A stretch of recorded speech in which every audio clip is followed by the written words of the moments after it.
Do you need to replace the battery on your Dell Latitude 7410? Well, I'm going to show you how. Also, you can click the top right of the screen to find this part or tools or additional help on our website, including written step-by-step tutorials with detailed images. Now that that's out of the way, let's get started. First, loosen the captive screws on the bottom base cover. Now use a plastic scribe to separate and remove the bottom base cover. To prevent static discharge, I recommend disconnecting your battery before moving any further. Next, unscrew and remove the battery.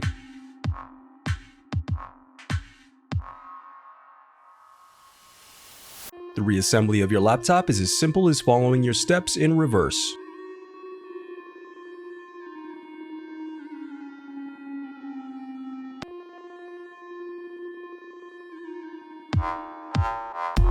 If you still need help, you can visit partspeople.com and view printable DIY instructions to help you along the way. We also have playlists of thousands of Dell tutorials for hundreds of different models, so keep checking back. Thanks for watching.